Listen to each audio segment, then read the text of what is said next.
So here's a question every single business leader has to wrestle with. It's one of the biggest tensions out there.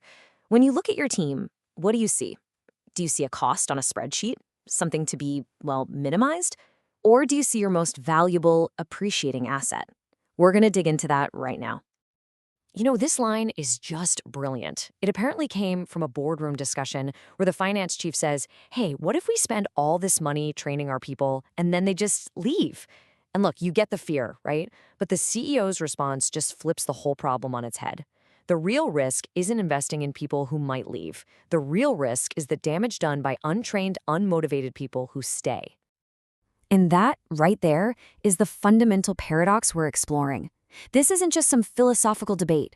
The answer to this question shapes every single decision a company makes: who they hire, how they develop their people, what their culture feels like. It literally defines their future.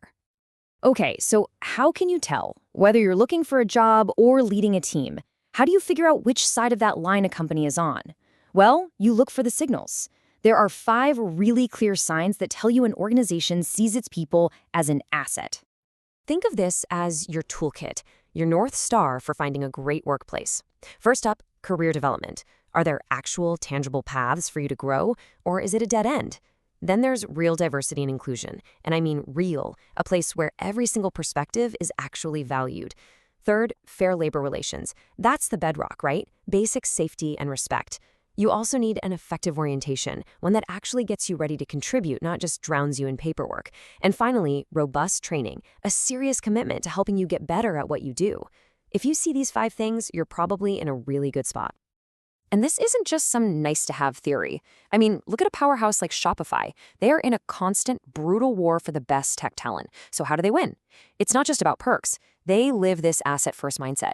They pour a ton of resources into developing their people because they know that to get and keep the best, you have to help them become even better. Okay, so we know what the signals are. But to really get it, we need to look at the science of why they work so well. Because this isn't about ping pong tables or free snacks. This is about deep, proven ideas about what actually drives us as human beings. So first up is Frederick Hertzberg's amazing 2-factor theory. His idea was kind of revolutionary. He said that the things that make you satisfied with your job and the things that make you dissatisfied, they aren't just opposites. They're 2 completely different lists, driven by totally different factors. And this breaks it down perfectly. On one side, you have what he called hygiene factors, things like your salary, job security, basic working conditions. Now, getting these right doesn't make you jump out of bed excited to work. It just stops you from being miserable. They're the baseline. But on the other side, you have the motivators, things like a sense of achievement, getting recognized for good work, and real opportunities for growth. These are the things that actually drive you, that make you love what you do. Now, let's zoom out a bit from inside our heads to the company's overall strategy.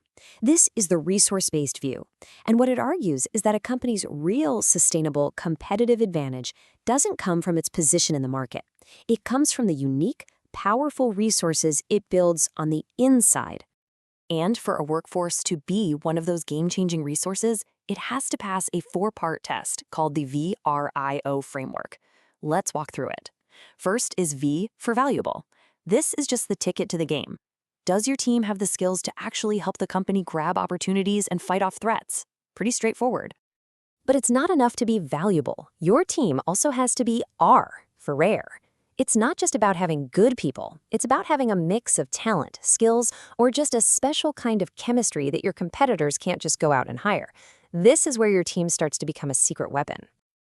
And this is where it gets really powerful. I stands for inimitable, meaning it's hard to imitate or copy. Think about it. A competitor can copy your product, they can copy your pricing, but can they copy your culture? Can they replicate that special sauce of trust and collaboration you've built over years? Almost impossible. And finally, to pull it all together, you need O for organized. You could have the most valuable, rare, and inimitable team on the planet, but if your company is a bureaucratic mess and doesn't have the right systems in place to let them do their best work, all that potential just goes to waste. You have to be organized to capture all that amazing value. The father of modern management himself, Peter Drucker, he just nailed it with this quote. You can't command someone to be creative. You can't force them to be engaged. The best people, the knowledge workers, you have to create a place where they choose to give you their best, almost like they're volunteers. And what makes volunteers stick around?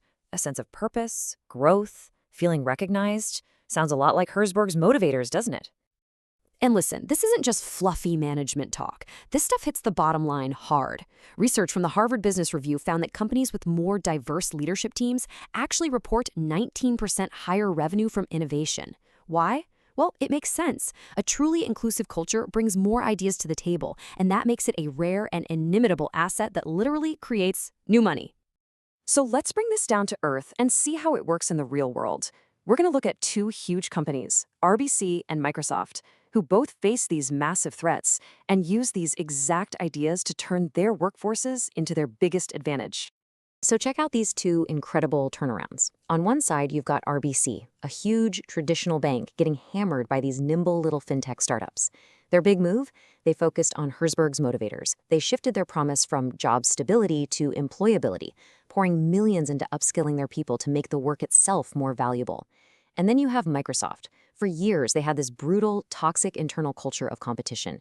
When Satya Nadella came in as CEO, he totally transformed it by building an inimitable learn-it-all culture, making collaboration, not fighting each other, their core competitive asset. Okay, so we've looked at the signals, we've gone through the science, and we've seen it in action. But what does all of this mean for you, for your career? How do you actually use this stuff? At the end of the day, it really boils down to three big ideas. First, remember that a good salary is just hygiene. It'll keep you from leaving, but it's the chance to grow and get better that will actually make you great at your job. Second, a company's culture is its ultimate weapon because it's the one thing nobody can copy. And finally, we can solve that paradox from the beginning.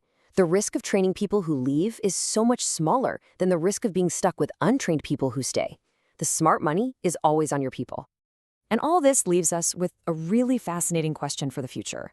As AI starts to handle more and more technical tasks, are companies even going to hire for specific roles anymore? Or will the truly valuable people be the ones hired for core human attributes? Things like critical thinking, empathy, creativity. That's a question that could change everything about what it means to have a great career.